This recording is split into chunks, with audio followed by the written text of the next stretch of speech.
இப்போ தான் நம்ம சேனலுக்கு நீங்கள் முதல் முறையாக வரீங்கன்னா தயவுசெய்து கீழே இருக்கிற ரெட் கலர் சப்ஸ்கிரைப் பட்டன் அழுத்தி சப்ஸ்கிரைப் பண்ணிக்கோங்க. கூடவே அந்த பெல் பட்டன் அழுத்தி ஆள்னு கொடுத்துக்கோங்க. அப்போ தான் நம்ம போடுற வீடியோ உங்களுக்கு தினமும் கிடைக்கும். சரி வாங்க இப்போ நம்ம வீடியோக்குள்ளே போகலாம். தலை சுற்ற வைக்கும் பண்டைய நாகரிகங்களின் பாலியல் செயல்பாடுகள் எப்படியெல்லாம் இருந்தது என்பது பற்றி இந்த வீடியோவெல்லாம் இப்போது பார்க்கலாம். செக்ஸ் என்பது ஆரம்ப காலத்திலிருந்தே மனிதகுலத்தை கவர்ந்துள்ளது. ஆனால் நமக்கு தெரியாதது என்னவென்றால், கடந்த காலத்தில் மக்கள் சில தடைகளை வைத்திருந்தனர். ஆனால் அவர்கள் பாலுணர்வை இன்று நாம் செய்யும் செயல்களிலிருந்து முற்றிலும் வேறு ஒரு கண்ணோட்டத்தில் பார்த்தார்கள். கடந்த கால மக்களின் சில பாலியல் பழக்க வழக்கங்கள் நம்முடைய தற்போதைய பழக்க வழக்கங்களை விட மேம்பட்டு இருந்திருக்கின்றன. பண்டைய உலகம் தொழில்நுட்பத்தில் வேண்டுமானால் பின்தங்கி இருந்திருக்கலாம். ஆனால் பாலியல் குறித்த புரிதலில் தற்போதைய உலகத்தை விட மேம்பட்டதாகவே இருந்துள்ளது. ஏனெனில் தன்பாலின ஈர்ப்பு உட்பட இப்போதும் நாம் ஏற்றுக்கொள்ளாத பல விஷயங்களை கடந்த காலத்தில் அங்கீகரிக்கப்பட்டு அதன்படி வாழ்ந்திருக்கிறார்கள். ஆனால் அவர்களுடைய சில பாலியல் இன்றும் நம்மால் ஏற்றுக்கொள்ள முடியாதவையாகவும் நம்மை அதிர்ச்சியில் ஆழ்த்துவதாகவும் இருக்கிறது. அது பற்றி இப்போது நாம் பார்க்கலாம். கிரேக்கர்களின் சுய இன்பம். கிரேக்கர்கள் 2 ஆண்கள் உறவில் இருப்பதை அனுமதித்தனர். ஆனால் அவர்களில் ஒருவர் குழந்தையாக இருந்தால் அது முற்றிலும் மறுக்கப்பட்டது. அவர்கள் சுய இன்பத்தை அனைத்து பாலியல் ஆற்றலையும் வெளியேற்றுவதற்கான சிறந்த வழியாக கருதினர். எனவே ஆண்களை சுய இன்பம் செய்ய அவர்கள் ஊக்கப்படுத்தினர்.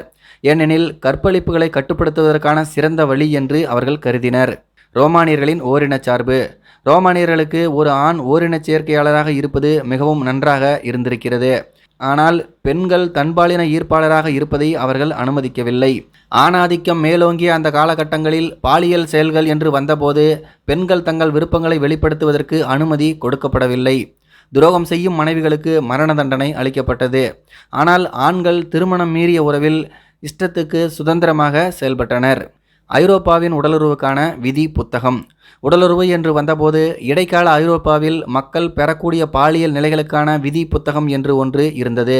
குதா மற்றும் வாய்வழி உடலுறவு மிகவும் தடை செய்யப்பட்டிருந்தது. ஏனெனில் அவை மகிழ்ச்சிக்காக மட்டுமே செய்பவையாக இருந்தது, இனப்பெருக்கத்துக்காக அல்ல. அதனால் அது தடை செய்யப்பட்டது. இரு பாலினத்தாருக்கும் திருமணத்துக்கு முந்தைய அல்லது திருமணத்துக்கு அப்பாற்பட்ட உடலுறவு ஒரு தீவிரமான ஆபத்து மற்றும் மரண தண்டனைக்கு உரியதாக இருந்தது. விக்டோரியாவின் சகாப்தம் சுய கட்டுப்பாட்டை ஊக்குவித்தது. உடலுறவு என்று வரும்போது இந்த காலத்தில் மக்கள் அதை முடிந்தவரை கட்டுப்படுத்துவதில் மகிழ்ச்சியடைந்தனர். இது ஒருவரின் சுய கட்டுப்பாட்டை மதிப்பது பற்றியது. ஆண்களுக்கு விரைப்புத்தன்மையை தடுக்கும் கவ்வி வடிவில் மோதிரங்களும் இருந்திருக்கின்றன. அந்த அளவுக்கு அவர்கள் இறுக்கமாக இருந்திருக்கிறார்கள். நைல் நதியில் சுய இன்பம்.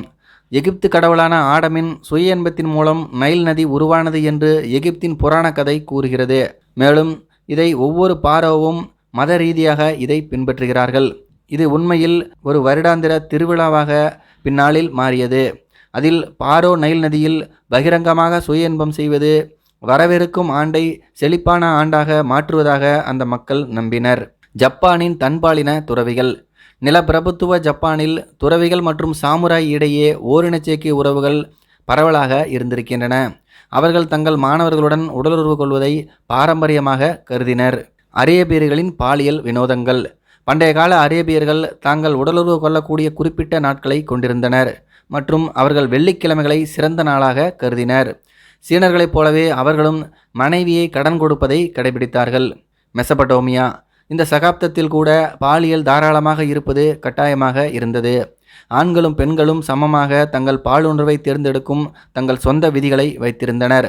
இருந்தபோதிலும் இந்த நேரத்தில் ஓரினச் சேர்க்கை ஒரு விபச்சாரியுடன் இருந்தால் மட்டுமே ஏற்றுக்கொள்ளப்பட்டது. மாயன்கள் மற்றும் ஓரினச் சேர்க்கை. மாயன்கள் ஓரினச் சேர்க்கையை முற்றிலும் இயல்பானதாக கருதினர். உண்மையில் ஒன்றாக வாழும் ஆண்கள் தங்கள் சொந்த பழங்குடி சட்டங்களின்படி சட்டப்பூர்வமாக திருமணம் செய்து கொள்ளலாம்.